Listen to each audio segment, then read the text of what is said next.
Hey guys, welcome back to Beyond the Plot. So today we're talking about Squid Game. You know, that insane show from Netflix where people play childhood games, but like with their lives on the line. If you missed it or just want to refresh your memory before season 2, I've got you covered. This is your full recap of season 1, so grab a snack and let's dive in. Oh, and yeah, spoilers ahead. Gi-hun's life is falling apart. All right, so it starts with our main guy, Song Gi-hun. Dude's life is a train wreck. He's broke, divorced, living with his mom, and gambling away any money he gets. To top it off, he's in so much debt that loan sharks are breathing down his neck. But he's not the only one struggling. We also meet Kang Se-byuk, who escaped from North Korea and just wants to get her brother out of an orphanage. Then there's Cho Sang-woo, Gi-hun's old buddy, who's basically a disgraced finance guy drowning in debt too. Oh, and Ali Abdul, a sweet guy who came to Korea for a better life, but got totally screwed over at work. And there's this old dude, Oh Il-nam, who's battling a terminal illness, but somehow ends up in the mix too. Everyone here's got their reasons, but they're all super desperate for cash. A creepy offer you can't refuse. So Gi-hun gets approached by this random dude at a train station. The guy's like, "Want to play a game for money?" and slaps him across the face every time he loses. Turns out, if you're desperate enough, you'll say yes to anything. Next thing Gi-hun knows, he's waking up in this huge dorm with 455 other people, all wearing these green tracksuits. They're told they'll play 6 games, and if they win, they'll split a jackpot worth billions. But they leave out the tiny detail that losing means, well, dying.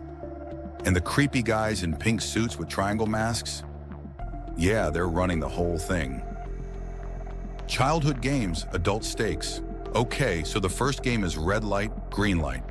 Seems simple, right? You move when the doll's not looking and stop when it says red light. But as soon as someone messes up, bam, they're shot, like straight up executed. Everyone freaks out and it's pure chaos. People are running everywhere, getting gunned down. Gi-hun barely survives, and so do about half of the players.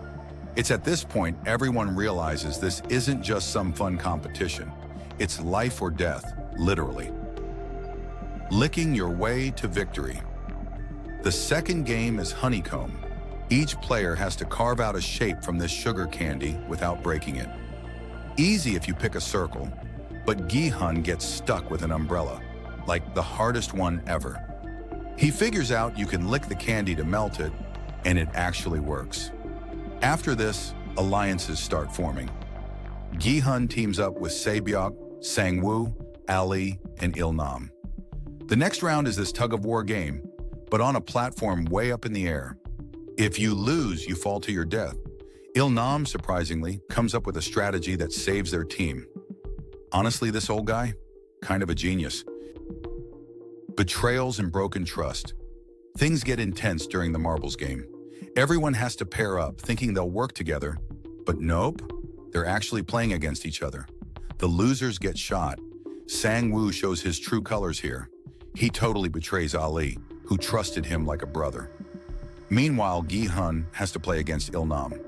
The old man starts acting confused, pretending he doesn't know what's going on. But then, in this heartbreaking moment, he lets Gi-hun win, or at least that's what we think at the time. The Deadly Glass Bridge. The second to last game is the Glass Bridge. Players have to jump across a series of glass panels, but some of them are tempered glass and others shatter instantly. It's brutal. People are falling left and right. By the end, only Gi-hun, Sang-woo, and Se-byuk are left. But Se-byuk is seriously injured after the glass bridge explodes. While Gi-hun is trying to help her, Sang-woo, being the snake that he is, finishes her off to get rid of the competition. The final fight. The last game is the Squid Game, a childhood game that's basically tag meets wrestling. It's Gi-hun versus Sang-woo in this brutal, no-holds-barred fight.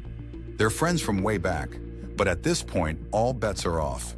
Gi-hun wins but refuses to kill Sang-woo, saying they can both walk away if they quit the game. But Sang-woo's like, nah, and stabs himself, leaving Gi-hun as the sole survivor. He wins the money, but honestly, it's not a happy ending. He's completely wrecked by everything he's been through. The mastermind revealed, here's where it gets wild. Gi-hun finds out the whole thing was a sick form of entertainment for rich people, and guess who was behind it? Il-nam. Yup, the sweet old guy faked his death and was actually the mastermind. He wanted to test if humanity had any good left in it. Like, dude, just watch a feel-good movie instead.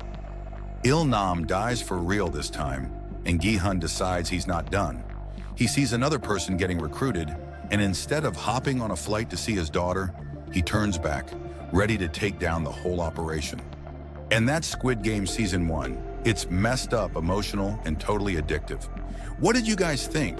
Were you Team Gi-hun, or did you have a soft spot for someone else?